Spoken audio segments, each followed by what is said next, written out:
É com alegria que eu aceito o convite, porque eu, por muito tempo, por uns 15 anos, eu fiquei só metida nas artes, quer dizer, fiquei prioritariamente metida nas artes visuais e bastante, e muitas vezes fui chamada também para intervir em campos, pessoal de teatro, de performance de dança.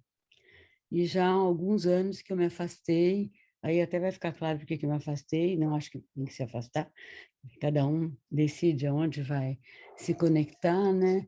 E estou me dedicando a questões mais relativas a esse regime de consciente, ao racismo e tudo isso, né? Uhum, Mas então, assim, acho que primeiro, acho que, assim, uma primeira coisa, depois eu quero que você faça outras perguntas, mas uma primeira coisa é pensar em que, assim, isso que está acontecendo, essa situação política mundial e particularmente no Brasil, onde ela é mais grosseira, mais violenta, mais bruta, né? É, e toda essa experiência da pandemia, o que está se passando conosco, é, quando a gente diz conosco, né? É um tipo de experiência subjetiva que nós temos, né? Que uhum, vem de longe e que vai se adaptando ao longo dos tempos. Que vem de longe, que eu digo, claro que ela foi preparada já há bastante tempo, quando a gente marca o calendário da nossa civilização, que é com a cafetinagem que o Império Romano fez da figura do Cristo ao fundar a Igreja Católica Romana, né? uhum, Começa ali esse processo de constituição de um certo tipo de subjetividade. Por que que eu tô, e depois, claro, isso tem seu momento crucial que está aí até agora, que é o momento da colonização, do empreendimento colonial, é o momento também que se cria a noção de raça, e é o momento também onde nasce o capitalismo como regime, né? uhum, E, isso quando eu digo que tipo de subjetividade foi se formando ali, e essa cafetinagem do Cristo foi um momento importante de fundação desse tipo de subjetividade, porque assim, porque um regime, seja ele qual for, capitalista ou outro qualquer, né? Ou uma cultura indígena, seja qual for, né? Um modo como uma sociedade funciona, não é uma abstração que chega e pega e se impõe sobre a sociedade, não, agora mudamos de ideologia e agora será assim, né? Porque um regime ele se encarna em pessoas, né? E uhum, na relação dessas pessoas com o mundo. E quando eu digo com o mundo, com uma ecologia, que não é só ambiental, é social, é mental e tal, né? E, e essa encarnação, ela implica num certo tipo de funcionamento da subjetividade e uhum, de um certo tipo de relação dessa subjetividade com a alteridade, com todos os componentes desse ambiente onde ela está inserida, porque é isso que vai dar a possibilidade de produzir aquela sociedade, aquele regime daquela maneira e não de outra, né? uhum, Bom, então, isso é uma coisa. A outra coisa, assim, falando da experiência subjetiva, para poder me fazer entender o que eu estou chamando de que pode haver vários tipos de subjetividade que correspondem a diferentes regimes. E para a gente chegar no mais importante, qual é o tipo de subjetividade no qual nós estamos estruturados, eu e você uhum, e toda a torcida do Flamengo, uhum, né? Bom, então, a nossa experiência subjetiva, a gente está habituado a se pautar para entender ela e para se situar nela, a, a nossa capacidade de decifrar a forma como a sociedade está organizada, seus códigos, suas linguagens, o modo como estão distribuídas as populações nessa trama social, né? A função de cada um, a relação entre as diferentes funções, etc, etc, etc. E é uma maneira muito importante de situar, porque é o que nos permite viver socialmente, senão não teria nem como se comunicar, né? uhum, E nem atuar num conjunto que atua ali dentro daquele parâmetro, daquele paradigma, né? E o que nos permite decifrar as formas do mundo, né, é a percepção. Isso é uma coisa que eu acho muito importante no campo da arte e também, e mais especificamente no campo da dança e da performance, né? É um pouco pensar o que que é o sensorial e a percepção, porque é dado um valor muito grande ao sensorial, né? uhum, Até, né, historicamente, para se contrapor a ficar só no plano da razão, que é muito importante, o sensorial, para se situar no mundo. Muito bem. Então, o sensorial é a percepção, né? Uhum. A percepção, ela não é uma tábua rasa, né? Esse sensorial não é uma tábua rasa. Ele já está, ele está dentro de um certo contexto já com seus códigos, né? Então, qualquer coisa que a gente perceba, qualquer forma que a gente perceba, seja visualmente, seja auditivamente, seja como for, imediatamente aquilo que eu vejo, eu ouço, se associa a alguma representação desse repertório que eu tenho. E é graças a essa associação e ao poder projetar essa representação no que eu estou vendo, no que eu estou ouvindo, que eu consigo atribuir um sentido, situar o outro, me situar frente ao outro, situar uma situação como essa, me situar frente a ela. Por exemplo, a situação política do Brasil, se eu olho isso até, né, até sensorialmente, e isso me remete a experiências de totalitarismo do século XX, ao nazismo, ao fascismo, tanto que a gente fala, é fascismo. E eu vou me situando dentro desse repertório. Claro que se eu não tivesse repertório, tiver outro, eu vou situar de outra maneira, como, por exemplo, os bolsonaristas se situam, enfim, né? Uhum. Porém, tem uma outra dimensão que não é nem a da razão e nem do sensorial, que é a dimensão que aí, para falar dessa dimensão, é que eu vou dar o exemplo da aranha. Você disse que viu uma fala minha lá para a filosofia lá do Rio, eu trouxe essa imagem, porque eu estou trazendo essa imagem, porque ela nos ajuda muito a entender o que eu quero dizer aqui, fica bem mais acessível, não acessível no sentido que é menos sofisticado, é mais porque é uma coisa, é muito mais palpável, assim, então, para qualquer um de nós. Então, é a imagem da aranha, né? Porque a gente sabe que a aranha lança aquele fio de seda no ambiente, e ela faz a teia com fio de seda e tal, isso a gente sabe. O que a gente não sabe que é super bacana de saber, porque nos ajuda muito? Primeiro é que aquele fio de seda, ele sai de uma glândula do corpo dela, está no corpo dela. E nessa glândula solta uma série de proteínas, sei lá o quê, e tem uns tubinhos que vai dessa glândula até o ambiente, que até chama fiandeira, que vai tecendo esse fio, tá? Esse fio, eu não vou me estender muito nessa imagem, mas só no que nos importa aqui, esse fio ele tem propriedades vibratórias. Ele vibra todas as frequências de vibração do ambiente. E capta as frequências de vibração do ambiente, as mais variadas, de tudo aquilo que está compondo aquele ambiente naquele momento e as relações entre esses vários componentes, né? E essas vibrações, elas vêm por onda, elas vão se transportando por onda no fio até chegar no corpo dela. Quando chega no corpo dela, então ela está ali com aquela experiência das frequências de vibração do ambiente, tá? Até aí, simplesmente ela está passivamente sentindo o que está se passando, tá? Só que agora que vem o pedaço que eu acho mais, assim, fecundo para a gente pensar nós mesmos, os humanos, né? Porque daí ela coloca duas das patinhas dela nesse fio. E ao colocar essas patinhas no fio, ela decifra essas frequências de vibração. E mais, então, é um conhecimento do ambiente nesse plano das forças vitais que estão compondo o ambiente. É um tipo específico de conhecimento, por dizer, conhecimento do vivo, né? Porque isso está em todos os vivos. O mais importante é que ela use esse conhecimento dessa patinha no fio para poder fazer as escolhas, para ver o que está acontecendo ali com ela, o que ela necessita, o que está acontecendo no ambiente, com que elementos ela poderia se ligar, em que lugar mirar para fazer a teia, né? Com que fim ela vai fazer a teia, porque as teias são bem variadas.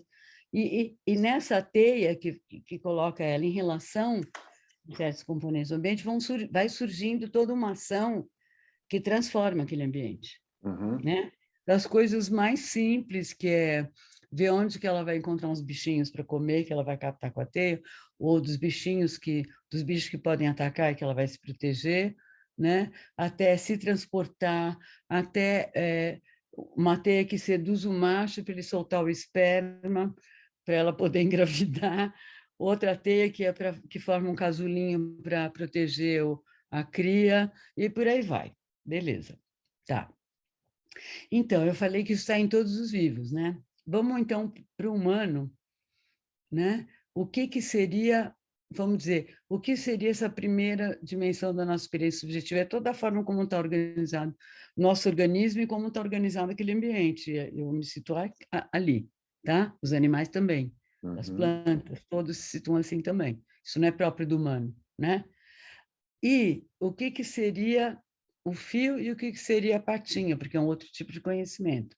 Seria uma outra dimensão da experiência subjetiva que a gente faz no mundo para poder se situar e para poder agir, né? Que seria esse fio é a nossa condição de vivente.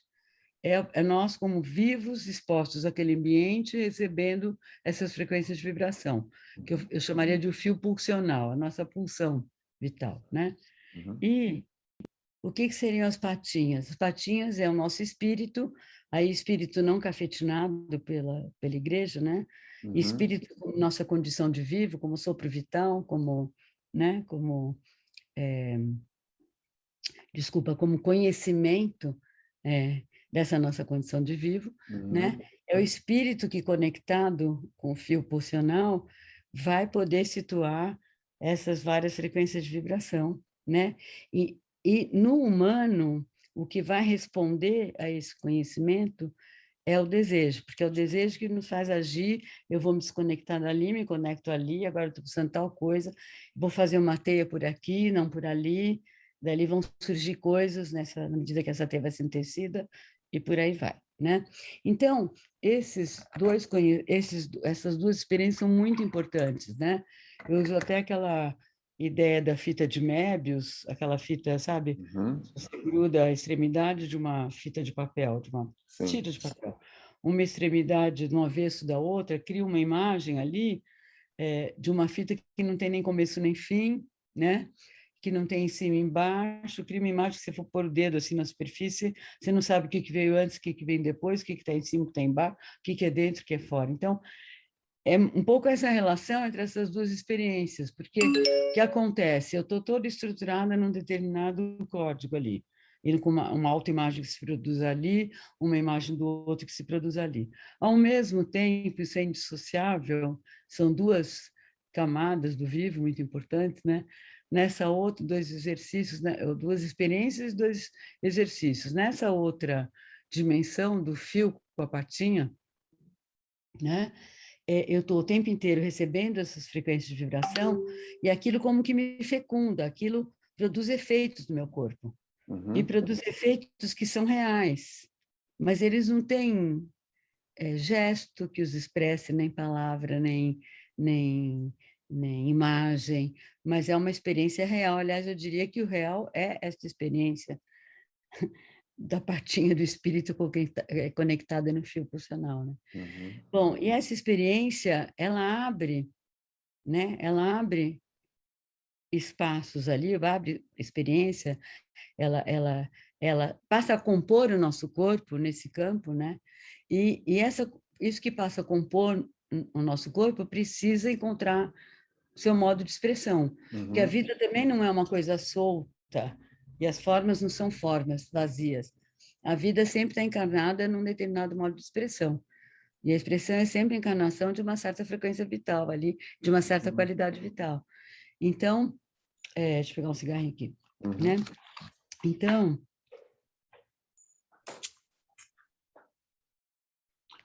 a gente poderia fazer uma metáfora dela também, pensando um pouco no sistema político social que a gente está vivendo agora, pensando em regime de inconsciente dominante, pensando em nós forma, que vamos você chegar estava para aí. falando.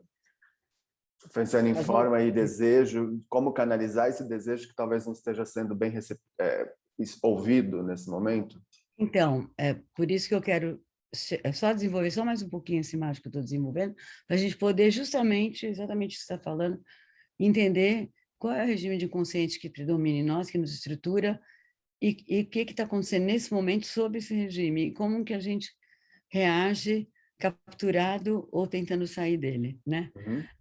Então, essa experiência que passa a compor nosso corpo e que cria um outro estado ali, né? Aquilo fica pressionando, tensionando o modo como a vida está formatada ali, né? A minha autoimagem, o modo como eu concebo o mundo, minha relação com o mundo, o meu modo de existência, o lugar que eu dou para o outro e tal. Aquilo fica tensionado, porque eu já não sou aquela composição que se expressou daquela forma, eu já sou outra coisa, e, no entanto, isso está pedindo passagem, e é o desejo que vai agir. E como eu sou nesse plano aí que eu estou falando, o que a gente não seguia numa cartografia social com seus códigos. A gente seguia numa ecologia Uhum. entre vivos das mais variadas espécies em relação variável. E essa ecologia não é só ambiental, ela também é social e mental. A gente Uhum. seguia nessa ecologia. Então, qualquer gesto que eu for fazer, pensando numa aranha, né, vai interferir nessa ecologia, né? Uhum. Então, se chega a mim, por exemplo, essa frequência de vibração, as frequências de vibração dessa situação brasileira que a gente está vivendo, vamos primeiro pensar a situação política. O que se produz, se por um lado eu estou conseguindo decifrar como a ligação disso com o fascismo, não sei o que lá, com a ditadura no Brasil, com as várias ditaduras na América Latina, vou ligando com o impeachment, com várias coisas. Por outro lado, essa situação ela tem uma especificidade que está produzindo esse estado no meu corpo, que não é expressável através esses termos, não alcançam esse estado, né? Então, isso vai tensionando para o quê? Porque isso está em todos os corpos, né? Naquela ecologia, está em todos os corpos. Isso aí vai tensionando, né? Vai criando um mal-estar, um desconforto, uma espécie de impossibilidade de se situar, né? Um mal-estar. E esse mal-estar funciona como um alarme vital. É a vida que está dizendo, ó, aqui eu estou sufocada, I can breathe, né?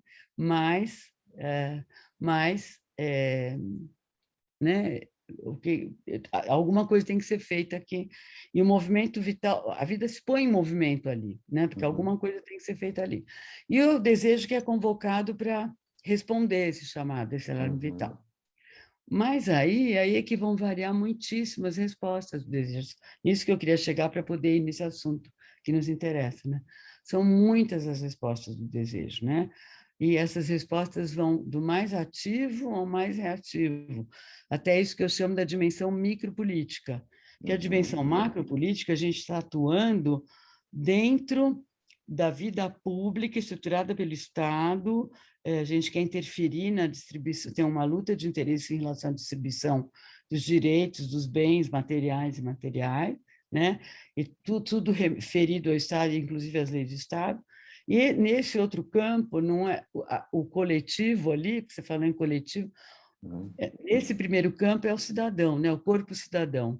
Nesse outro campo, é esse corpo vivente, nessa ecologia. Então, o que tem ali não é a vida pública e a privada, tem um campo comum que é essa ecologia, né? Uhum. Né? A vida pública é estruturada pelo Estado, então, em cada vidinha é a vida privada. Não, aqui são todos componentes dessa ecologia e esse é um campo comum.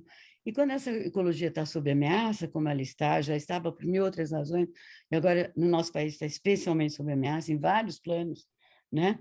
É, qualquer resposta do desejo vai estar contribuindo ou para que a vida possa restabelecer um ritmo no seu movimento, ou para piorar ainda mais o grau de destruição que está, a interrupção dessa possibilidade que está se operando, né? Então, Uhum. vamos dizer, nesse campo que eu chamo de micropolítica, e ele tem a ver com política, porque se você não interfere nesse campo, e só interfere no campo do corpo cidadão, né? A reprodução daquele sistema é inevitável, mesmo que ele ganhe uma carinha nova, é inevitável. Porque o modo como a própria subjetividade está funcionando e como o desejo responde é o que produz essas formações no campo social. Então, assim, vamos pensar, num extremo, porque não existe extremo, todas as vidas oscilam entre várias posições de desejo. Mas vamos dizer, só para ser didático, num extremo, o que seria a melhor resposta do desejo no sentido de fato, recobrar, que a vida possa recobrar um ritmo no seu movimento e voltar a respirar, né? A resposta seria, voltando para a aranha, deixa eu me situar aqui pelas frequências que estão vindo no meu corpo e tal. Bom, eu estou vendo que eu até agora estava aqui no campo da arte, E é ali que eu estava vendo que era possível alguma coisa. Bom, não está, está ficando cada vez mais sufocante.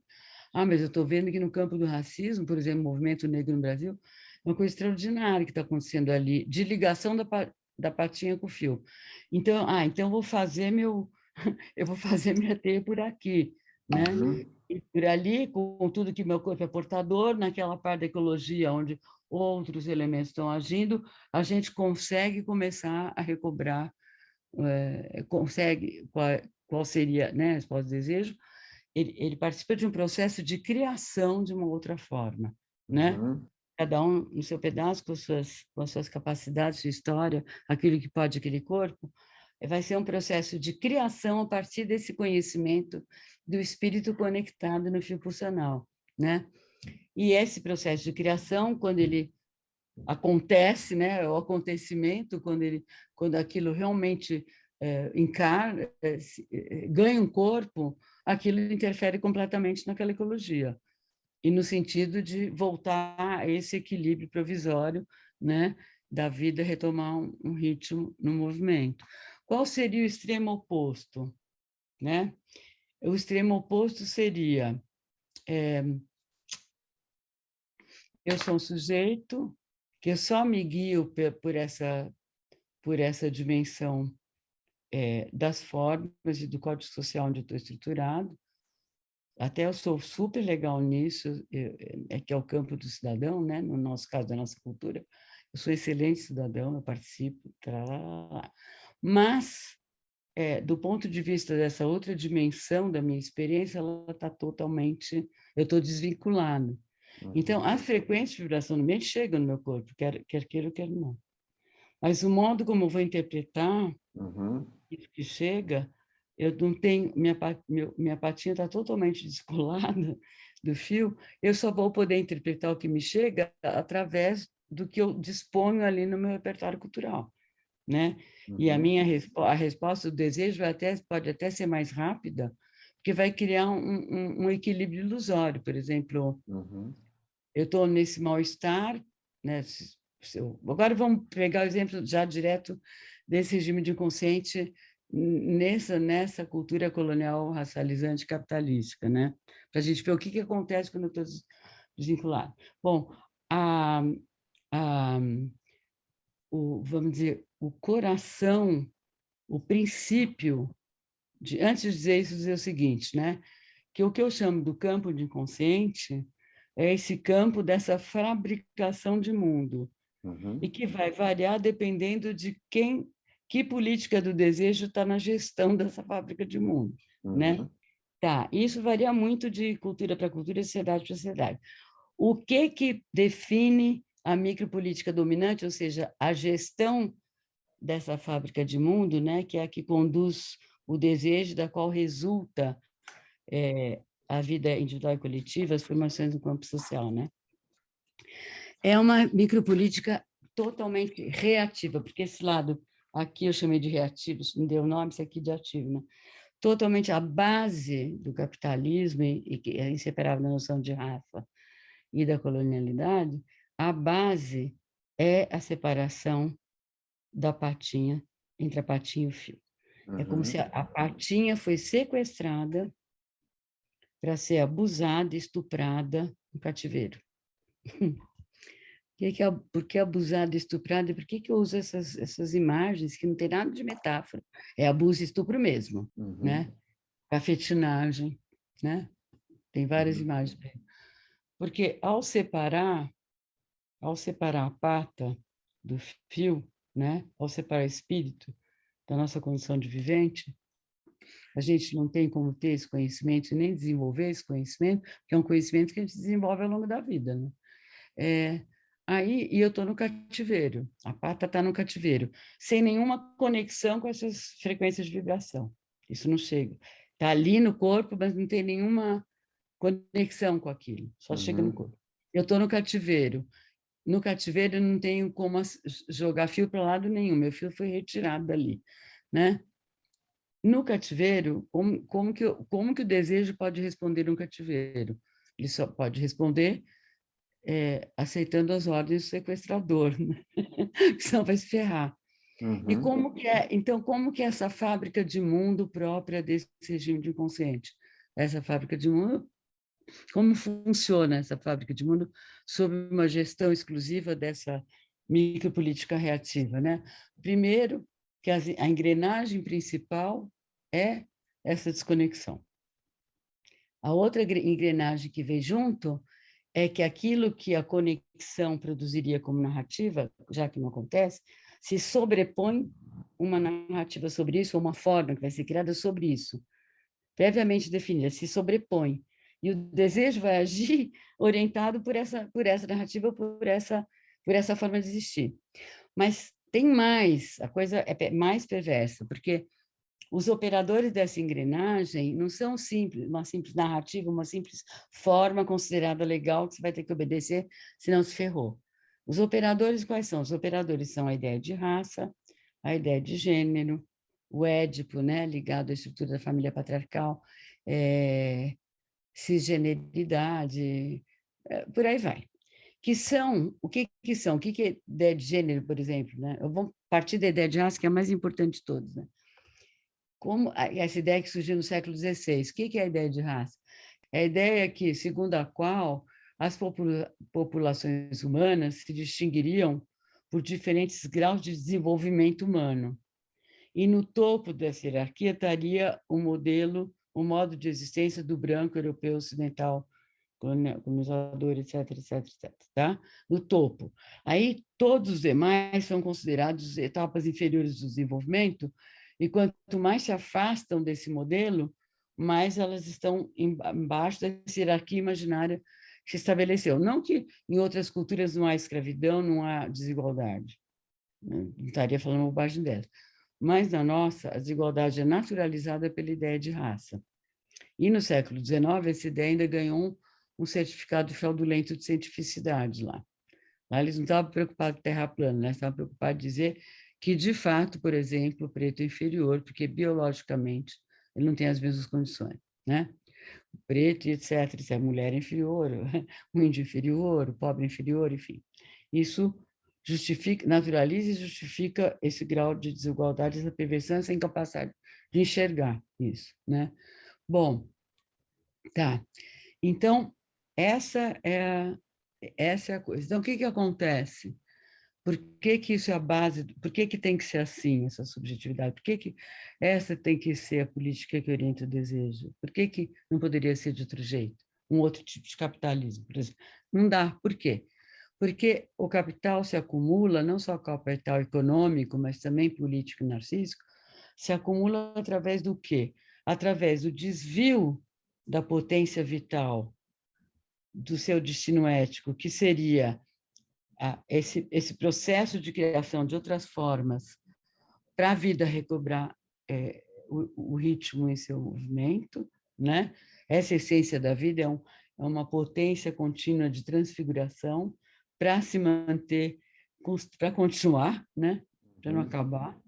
Muito bem, né?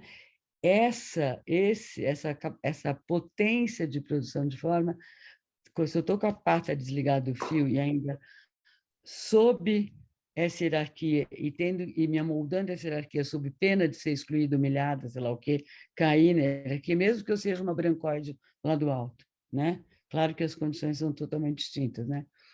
Então, isso é necessário por quê? Porque aí toda essa potência vital de produção de forma, ela é desviada desse destino para só ficar produzindo, tanto na própria produção propriamente dita, como no consumo, etc., etc., possibilidades de acumulação de capital.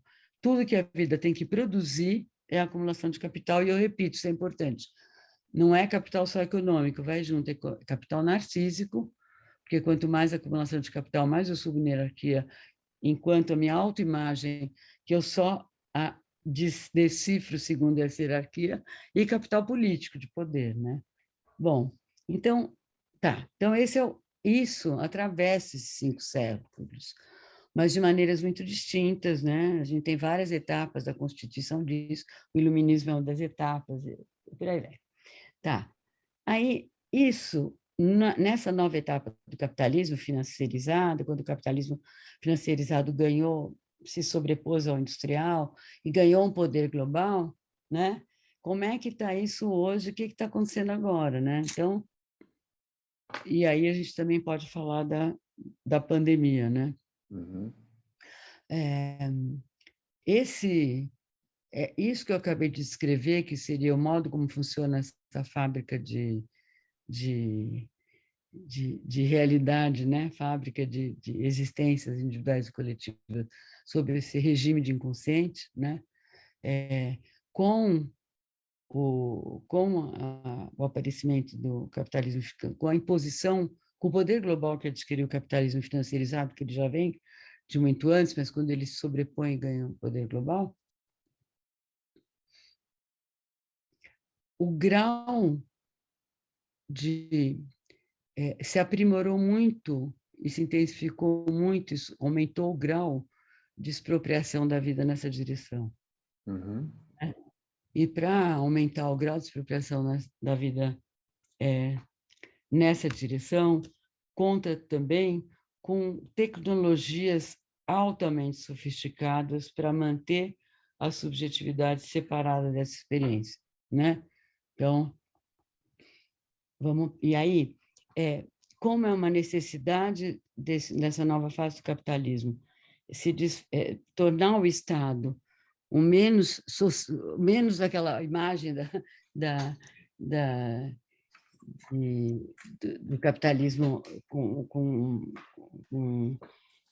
como um Estado, né, que tem que ter a pegada social, tem que desmantelar tudo isso, tem que desmantelar tudo do Estado e tem que tornar o Estado apenas o legislador da possibilidade de um fluxo internacional de investimentos sem nenhuma barreira. Precisa desmantelar o Estado. Ao mesmo tempo, desmantelar o Estado implica, do ponto de vista micropolítico, ir muito além na perversão dessa separação do espírito com o fio pulsional, né? Muito além. Por quê? Vou dar um cigarrinho aqui.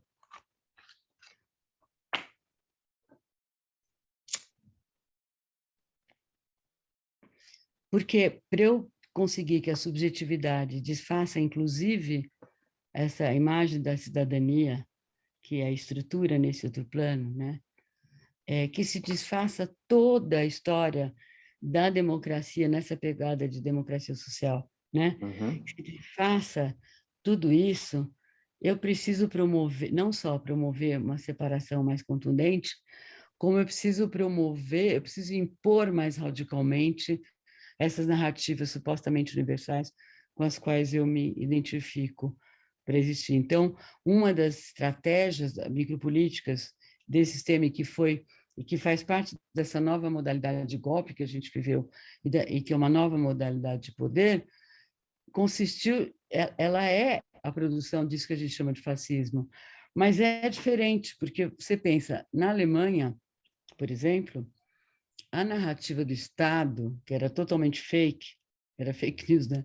E que se impunha a todos, que era uma imagem de uma sociedade muito poderosa do futuro, ariana, raça pura, mas era um futuro glorioso, né?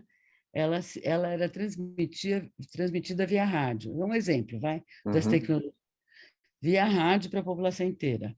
Hoje, com as tecnologias que nós dispomos, né, não só ela é transmitida para todos em tempo real, mas tem uma coisa mais perversa, que se utiliza dos algoritmos envolvidos pelas técnicas de publicidade para organizar a população segundo perfis. E no auge da sofisticação disso, até perfis psicológicos, não só perfis de classe, de raça, etc.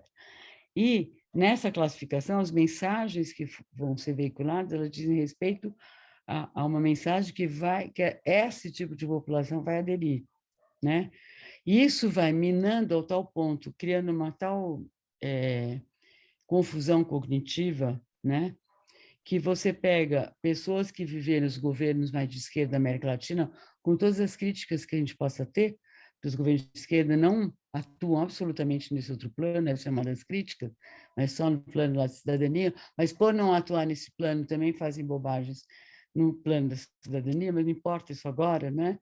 Mas nesses governos de esquerda, a população majoritariamente pobre e racializada teve condições que nunca tinha tido antes, tanto de acesso à universidade, como de comida, casa, todas as necessidades básicas, beleza. Essa confusão semântica que se constrói, essa imposição dessa narrativa, é a tal ponto poderosa que as pessoas que viveram isso, elas esquecem. Muitas aderiram às imagens de destruição veiculadas muito pela Globo, né, de destruição de tudo que tinha sido construído no Brasil. É a tal ponto vai a destruição que ela inclusive captura a memória. Eu nem lembro que eu tinha melhorado e nem percebo que agora está piorando. Não existe. Eu estou tão perdido. Primeiro, eu já estou desconectado do fio. Estou vivendo uma situação altamente que me desestabiliza completamente, que tudo onde eu me situava ruiu como um castelo de cartas. Estou completamente, então, meu mal-estar, que seria o alarme vital para sair à procura de onde eu vou fazer a teia e como nós recuperamos o equilíbrio aqui, né? Meu mal-estar, ele se transforma em ameaça de exclusão, de que não vou sobreviver, que eu vou ser humilhado, que não sei o que, não sei o quê. Então, quando vem essa narrativa que organiza essa vida e organiza numa espécie de massa em que todos rezam a mesma cartilha, né? E que tem vários delírios de projeção da causa do que está acontecendo no outro, enfim, eu ganho um quentinho. Ele aparentemente, ele me acalmou. Só que o que eu estou operando com o meu próprio desejo, né, é uma destruição, do ponto de vista lá desse plano da ecologia, é uma destruição total da vida, inclusive da minha, né? A ação do meu desejo, né? Eu pego os bolsominhos porque é um exemplo bom, mas cabe para cada um de nós. A ação do meu desejo, qual é o resultado dela nessa ecologia? É de destruição, é de impedir ainda mais que a vida recobre o equilíbrio, de uma violência à vida ainda maior, né? Bom, e nesse campo, onde que está a arte, né? A arte, enquanto tal, enquanto um campo institucionalizado, de uma atividade específica, quando começam as primeiras galerias nos palácios, depois os museus, não sei o quê, galerias que eram de coleções privadas, dos reis, dos nobres e tal, depois vira museu, depois museu público e tal, começa dentro desse contexto que eu estou descrevendo, começa no século XVII, isso, né? Então, assim, nesse campo onde desconectou a patinha, tem que desconectar mesmo, senão não dá para abusar, porque esse abuso da vida não é só da vida humana, é o abuso da vida da terra, das montanhas, do ar, da água, dos animais, das plantas, de tudo, tudo que é vida, né? Para a acumulação de capital. Esse é o único destino. Então, em cada coisa dessa que eu faço, arrebenta mais um pedaço da ecologia ali, né? Bom, então, a arte, né? A única atividade onde ficou permitido como especialidade manter a patinha no fio e que o desejo responda criando, é isso que ficou chamado de arte. Então, já começa que é complicado isso. Que bom que sobrou um pedaço. Mas, né, já é complicado por aí, tá? Por que já é complicado? Porque isso que seria um exercício necessário na vida social como um todo, passa a existir só numa pequeníssima parcela da humanidade, né? Mas ainda assim, então, isso que essa pequeníssima parcela da humanidade vai produzir, produz dentro do contexto, que é Museu Sistema da Arte. Não é que está produzindo, está criando na vida social. Você pega qualquer outra cultura, como a cultura indígena, onde esse exercício é constante socialmente, você tem muitos dispositivos reguladores para voltar para isso quando isso escapa, né? Para estar cultivando isso, para desenvolver esse conhecimento, o que é criado, e tem pessoas que têm até mais habilidade, até para criar objetos, né? Aquilo tudo faz parte daquele conjunto da vida social e vai se transformando com aquela vida. Então, já começa que não são objetos que são desconectados dali e que são postos nesse lugar chamado museu, galeria, como uma coisa é hoje, né? No sistema da arte. Bom, ainda assim, se o artista consegue manter a patinha dele conectada com o fio, aquilo que ele vai produzir diz respeito a algo que está em todos os corpos. E aqueles poucos que vão ter acesso, que tem isso, só quem tem acesso a isso é classe média e classe alta. Aquilo pode gerar algum efeito ali de possibilidade de reconexão. Está trazendo notícias de algo que está em todos os corpos. E que ali parece que ganha um corpo e pode ressoar no nosso corpo e nos ajudar, né? Mas, com a virada financeirizada do capitalismo, o próprio sistema da arte, isso é mais nas artes visuais do que dança e teatro, elas estão mais protegidas disso. Mas nas artes visuais, isso é notório, o campo próprio da arte passou a um campo de cafetinagem da potência. E dentro do campo das artes visuais passou a ser muito difícil você manter uma criação que vem desse estado que se produziu no teu corpo pela patinha do espírito no fio naquele ambiente, né? Na dança e no teatro não foi tão tomado por isso. Eu, inclusive, me dediquei 15 anos a esse campo e foi maravilhoso. Aconteceram muitas coisas, tinha muita gente tentando batalhar isso, porque quando esse campo estava começando a ser cafetinado, mas o grau a que chegou essa cafetinagem chegou um momento que eu não encontrava mais a ressonância que eu já tinha encontrado ali, e encontrei ressonância muito mais forte em outros campos, né? Então, temos todo esse quadro, né? Agora, a tua pergunta é uma pergunta que vem de um lugar, desse lugar, daquele que está na criação artística, né?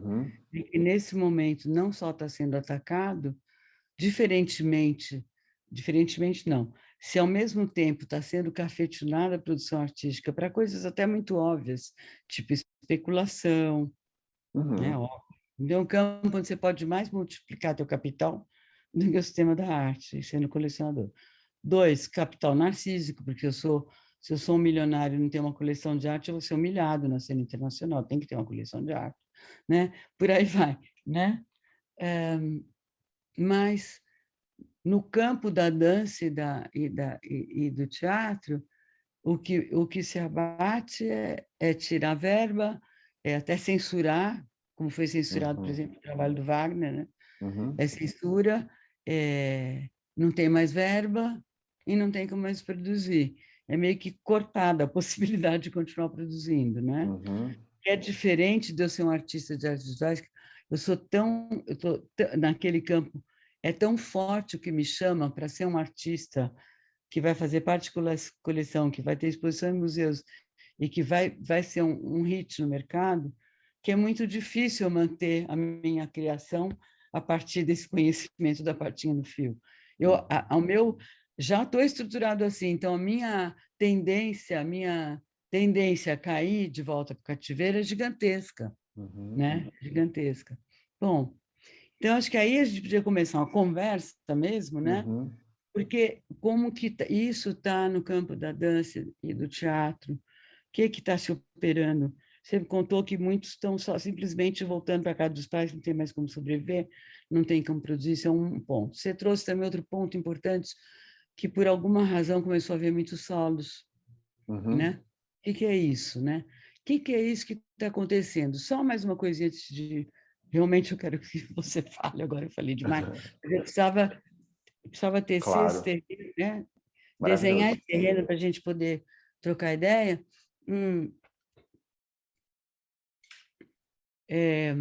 Você falou em corpo cidadão e corpo artístico, né?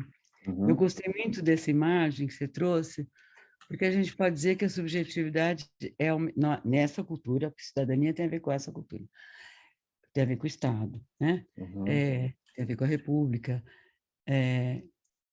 A gente é, ao mesmo tempo, corpo cidadão e corpo artístico. Por que eu digo artístico? Porque na patinha do fio, como eu disse, a resposta ativa do desejo não tem um programa prévio, então vamos lutar por esse programa, como é no campo da cidadania. É um processo de criação do qual vai resultar alguma coisa que a gente não sabia qual é de início. Então, esse é o corpo artístico. Esse corpo artístico ele existe em todos os humanos. Não é aquela bobagem, somos todos artistas, legal, né? Vamos desenhar. Não é isso. Estou dizendo que essa capacidade de, enquanto corpo vivo, participar de um processo coletivo de criação que responde a uma necessidade vital naquele momento e que vai encontrar a forma de existência em que a vida volte a pulsar, com um ritmo possível e com oxigênio, né? Isso é próprio do vivo, e não só do vivo humano. Olha o que a aranha apronta. Uhum. Você sabe que tem milhões de arquiteturas de teia, dependendo da função, do que ela quer obter, do lugar onde ela está, sabe? Agora, então, e é o campo que eu falei que é do comum. O campo do corpo artístico é o campo dessa ecologia comum, onde todos os corpos estão ali, não são individualizáveis. É um campo de diferentes vibrações de forças vitais em movimento, em relação, produzindo, ora, uma potencialização daquele ambiente, ora, uma despotencialização, e aí tudo se põe em movimento para como que recupera aquela potencialização naquele momento, naquele lugar. Se a gente observa isso que a gente chama de natureza, como se a gente não fosse parte dela, a gente vê isso claramente, como vai se transformando em função dessa imensa rede de relações, de que se compõe a vida, a possibilidade da vida naquele ambiente, né? Então, o corpo artístico, o coletivo do corpo artístico é o ecossistema comum, ambiental, social e mental. E o corpo, o campo comum, o campo coletivo do corpo cidadão, né, é a vida pública, né?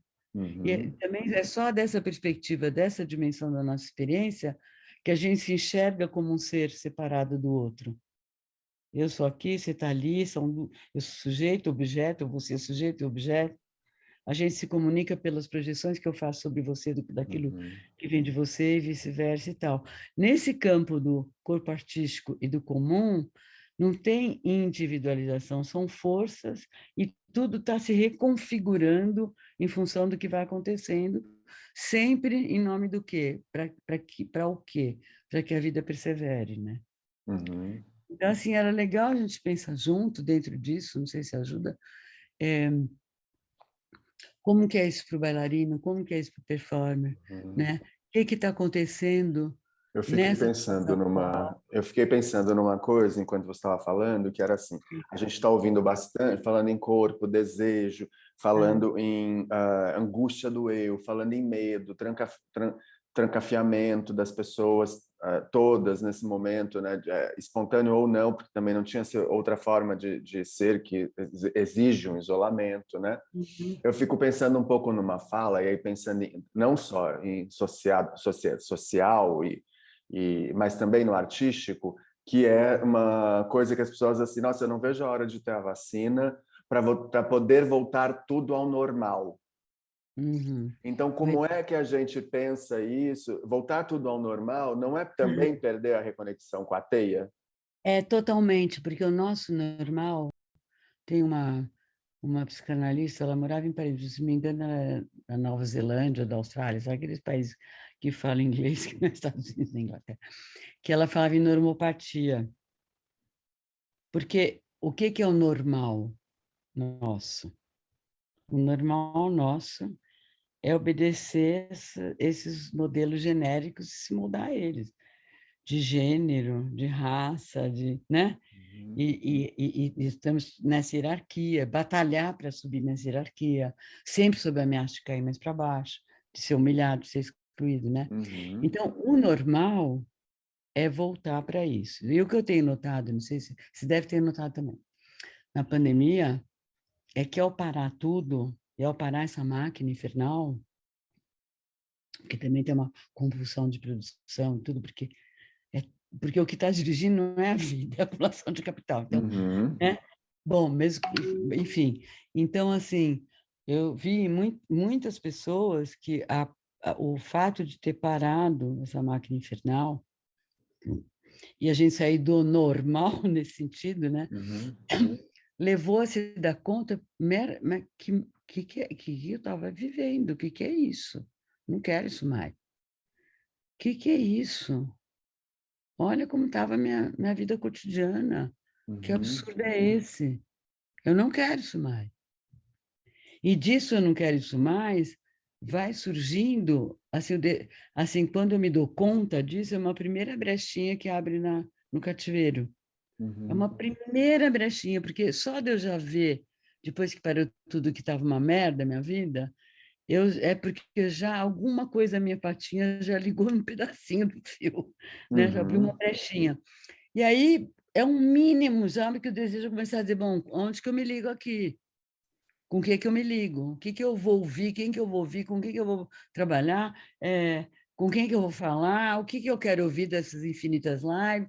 Onde que eu estou me alimentando aqui para sair disso? O que está me ajudando a entrar no processo de criação de um outro modo de si, um outro modo de existência, o próprio processo de criação de si mesmo, né? Uhum. Aonde que eu vou tacar lá, fazer minha teia, né? Uhum. Então, eu sinto que está vendo muito isso, e isso, especialmente, fica infinitamente mais potente em quem já estava assim, que, no caso do Brasil, os movimentos negros, o movimento negro, os vários, né, as várias maneiras de estar nessa luta contra o racismo, os indígenas, os LGBTQI, são pedaços aí da sociedade que já estavam abrindo brechas e até janelas, se reconectando com o fio e passando a produzir sua existência a partir daí, não se submetendo mais a esses supostos modelos universais superiores. Uhum. São universais porque são superiores, é ali que ele tem que chegar, né? Muita gente, essa gente já estava nisso, e estava nisso até porque a condição de vida deles era tão traumática que quando você está vivendo o limite de ameaça à vida, você tem mais força, ou você se ferra de vez, você tem mais força para começar a cavar uma janelinha ali, não, aqui não dá, Uhum. vamos ter que criar outra coisa. Você tem mais força também para se juntar e fazer teia com quem já está minimamente ligado nessa. Então, agora, nessa situação da pandemia, essa experiência, ela potencializou muito esses movimentos. Uhum. E é impressionante o que nos vem deles. Para nós brancos, agora estou falando deles, porque nós somos brancos de classe média, aqui brasileiro branco de classe média, o quanto, quando você se deu conta do grau de merda que é, que equívoco. Eu achava que isso aqui é vida boa, que vida pobre, miserável, Uhum. né?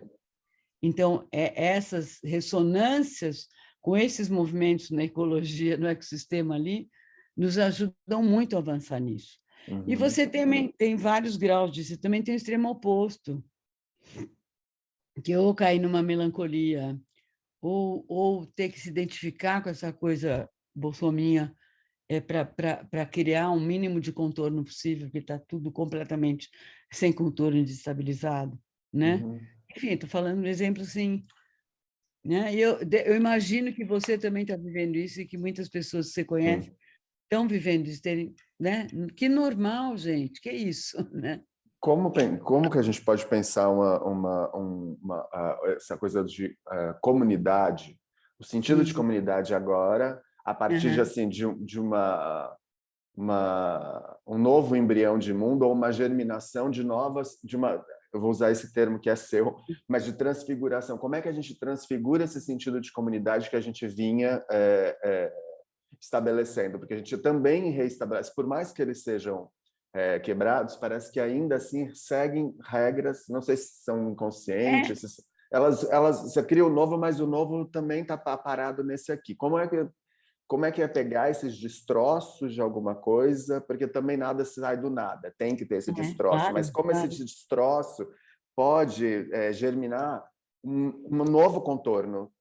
De que forma que a gente pode ter desejo e coragem? Porque eu acho que a coragem também é uma palavra importante, porque me parece antagônica ao medo, para criar É, uma nova forma. sim. Então, é legal você falar da coragem, porque se você está sozinho fazer isso, você não vai ter coragem. O medo vai suplantar, Uhum, porque não tem reverberação nenhuma em volta.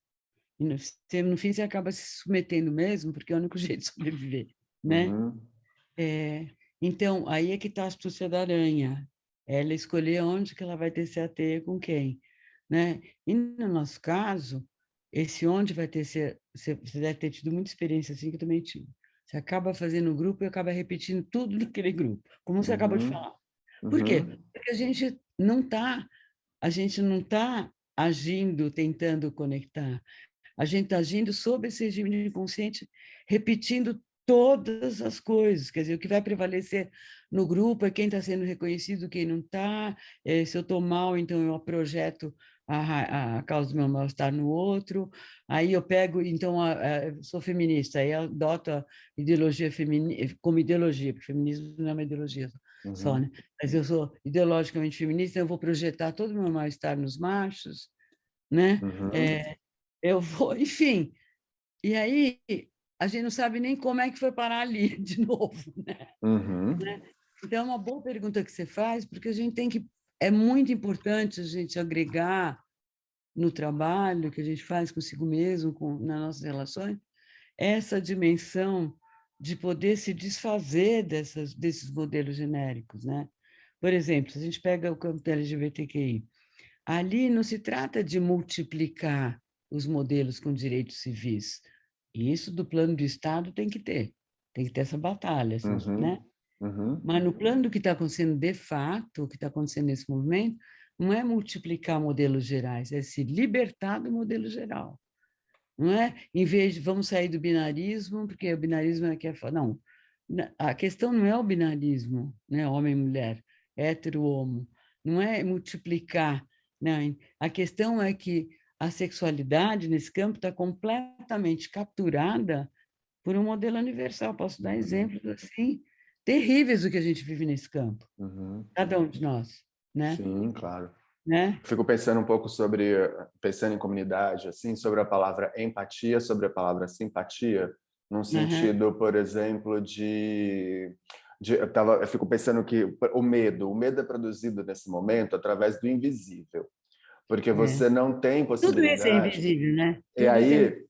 você não tem Mas fala do possibilidade de medo. saber o que está acontecendo, como vai acontecer, eu posso tocar, se eu não posso tocar, se está em você o vírus da Covid ou se não está em você o vírus da Covid. E a empatia, ela tem uma questão que é invisível, no sentido assim, os corpos que são maltratados, eles vão sendo invisibilizados também. Vai se tornando afastado e invisibilidade. E a empatia talvez fosse um modo de trazer visibilidade real para o outro. Então, talvez isso trouxesse... Eu fiquei com uma fala da Viviane Mosé também na cabeça, que ela diz que é necessário, nesse momento, entender como trazer de volta essa palavra, a alegria.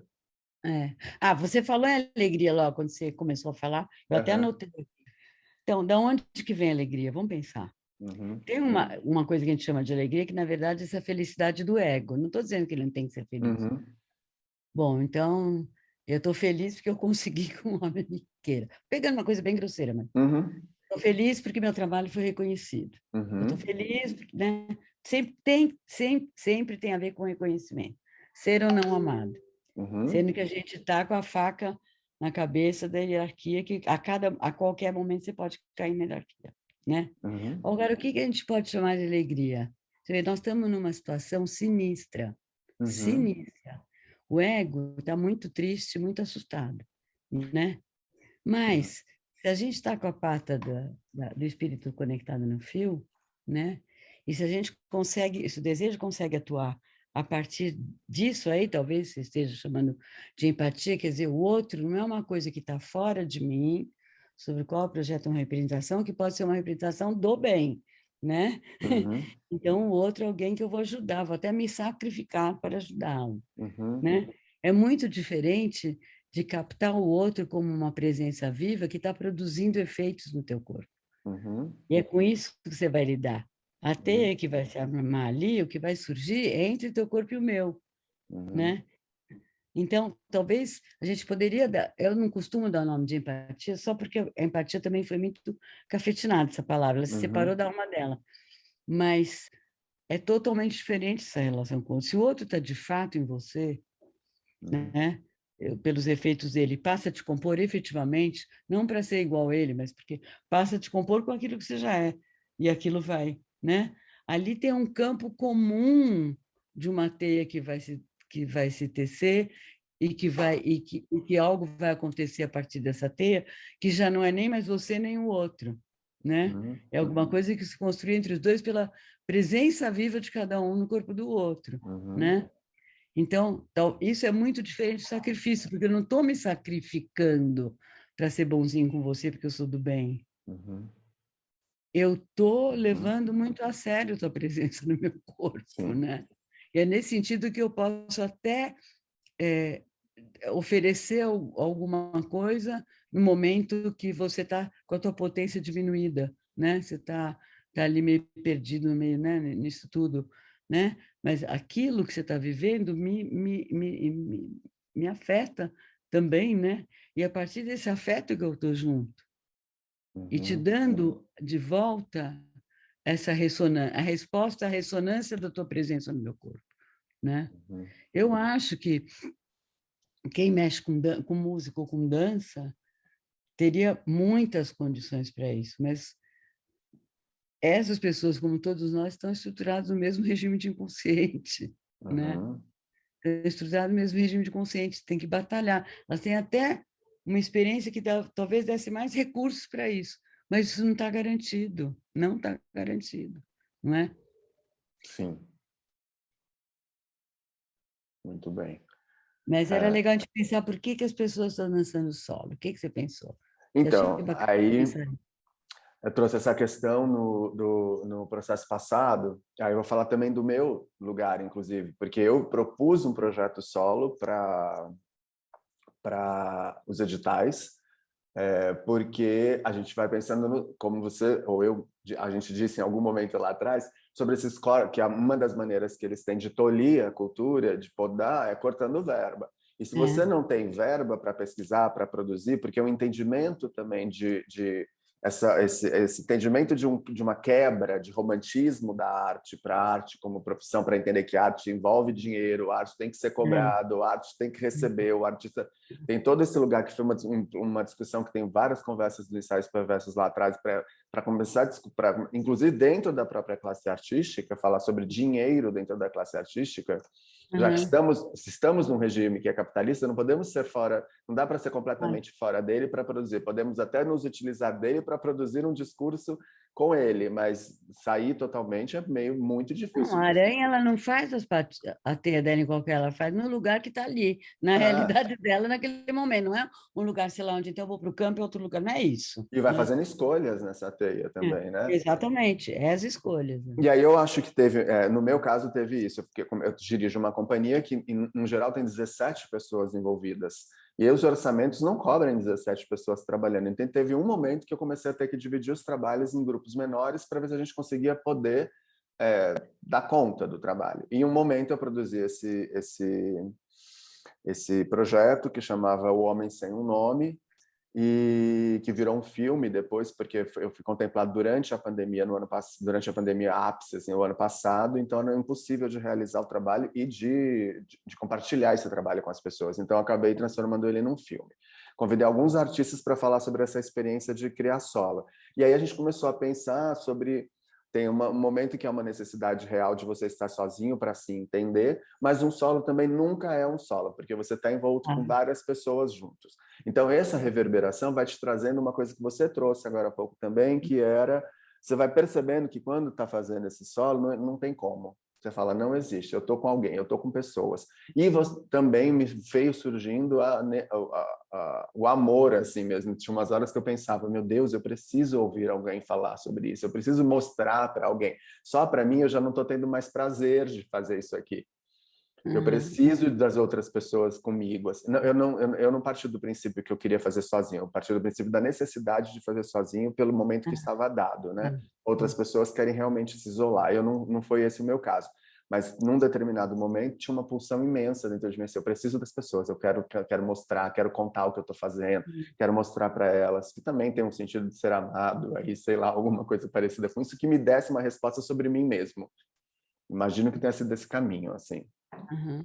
Então, a gente estava falando da alegria, até depois que eu vi que eu nem completei a minha ideia, me perdi. Mas eu estava falando da felicidade do ego é poder ser reconhecido.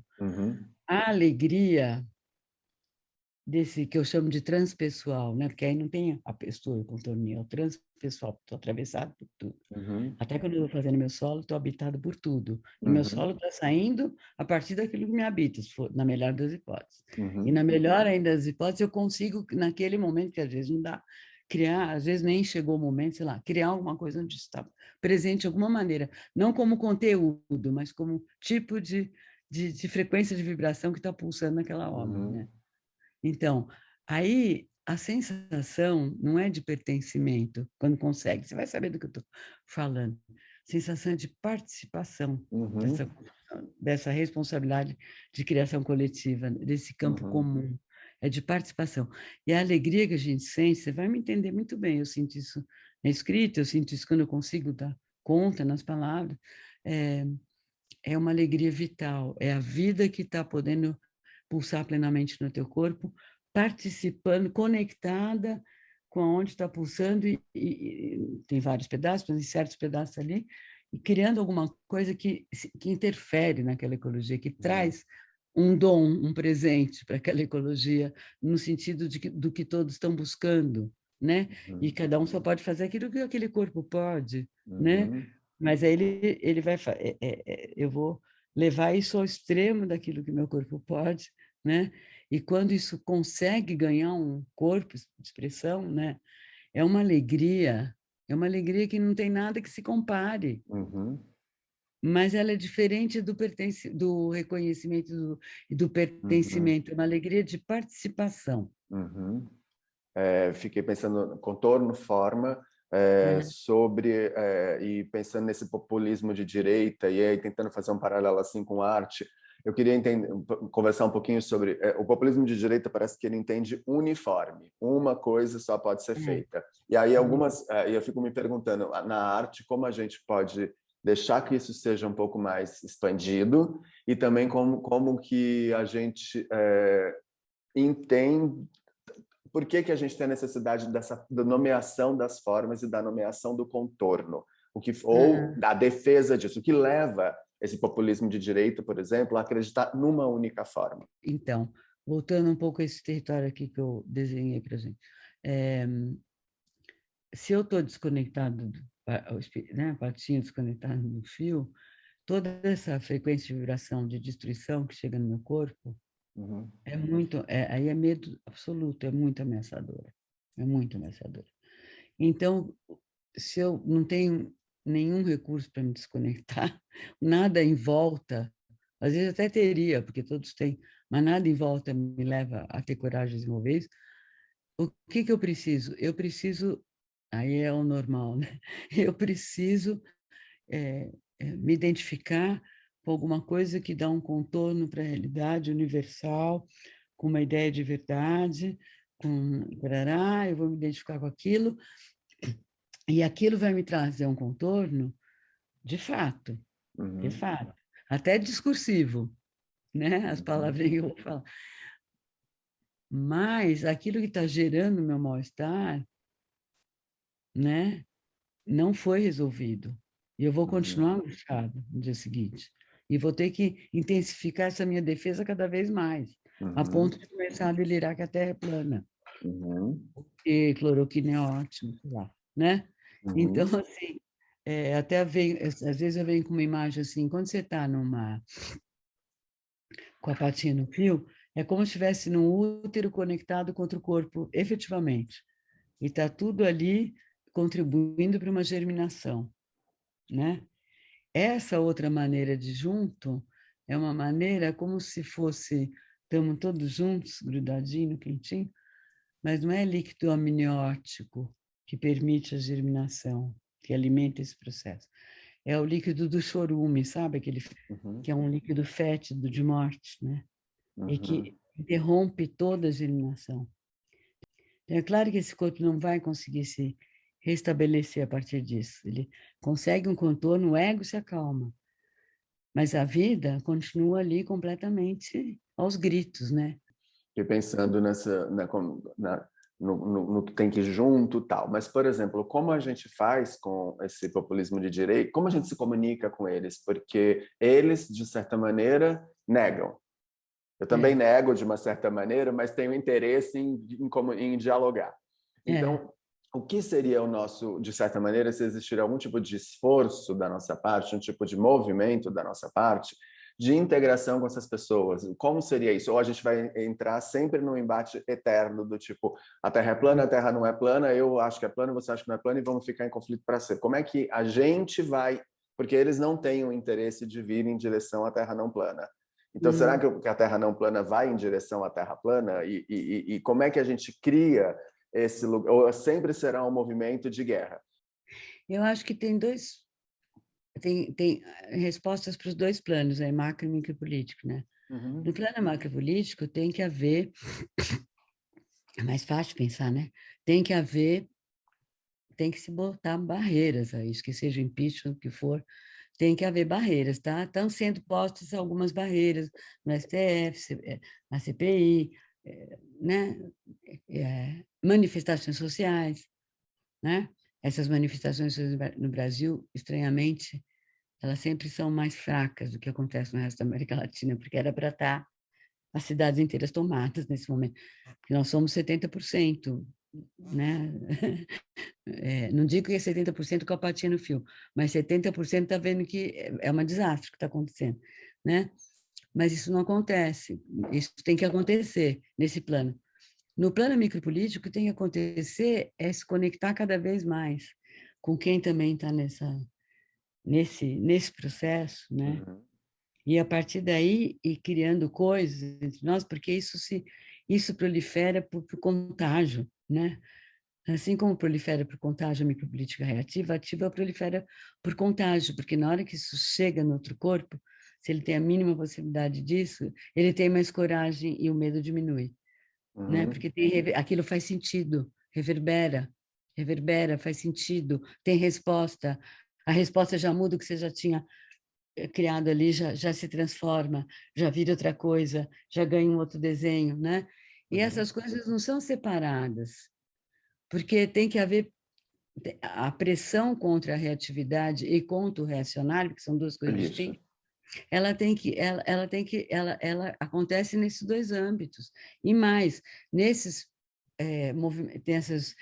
levantes que aconteceram em algumas cidades da América Latina, eles não eram só macropolíticos, ao contrário, eles não tinham nada a ver com partido, não tinham nada a ver com nada das instâncias da macropolítica.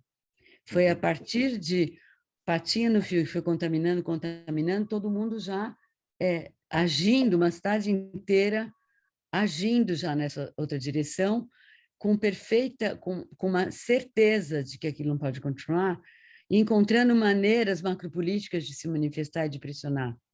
Porque Uhum. uma coisa não vai sem a outra. Não adianta eu só militar, ativismo macropolítico, se eu estou numa pegada que toda a perspectiva que me move é só nesse outro plano, e nesse plano eu continuo agindo sob esse regime de consciência, eu vou impor outros ideais supostamente universais. Não vai acontecer, esquece. Acontece um segundo, mas não vai se sustentar isso. Uma mudança se sustenta também através dessa mutação do tipo de micropolítica que está predominando.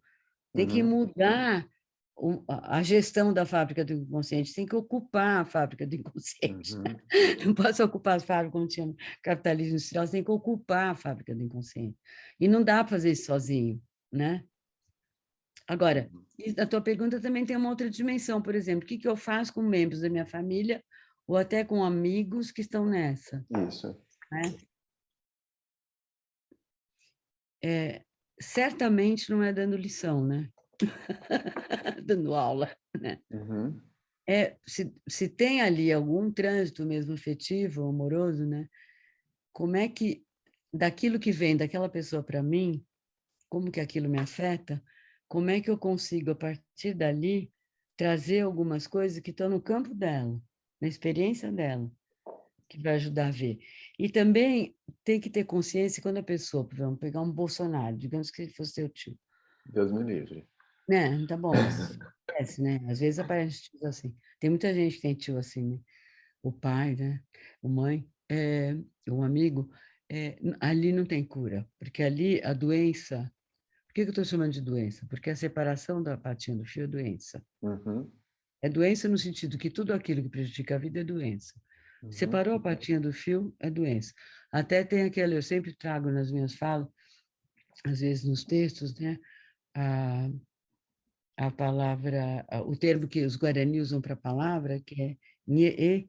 Nhe quer dizer, é ao mesmo tempo palavra e alma, é palavra-alma, porque existe uma relação intrínseca entre, como você falou, tem que produzir formas, não pode ficar, né? Vai ficar o quê? Tudo, né? A forma, a expressão, a linguagem, seja ela qual for, não só a verbal, não só a palavra, ela, na melhor das hipóteses, ela vem desse estado da alma e do fio, né? E que ela vai estar ali para trazer para todo mundo ali, para aquele campo comum, aquela experiência que diz respeito ao que está, uma experiência que está se passando em todos os corpos, né?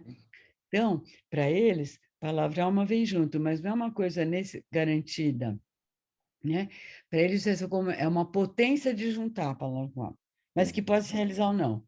E para eles, todas as doenças orgânicas, emocionais, qualquer doença, vem da separação de palavra e alma, claro. Porque na hora que o modo como aquele corpo está se expressando se desvinculou do que aquilo que a vida está pedindo e tem que se expressar, isso já começou a doença, né? Uhum. A vida adoece, né? Porque o que adoece é a vida, né? Uhum. Seja no seu organismo, seja na sua existência, seja no teu psiquismo, não é? Uhum.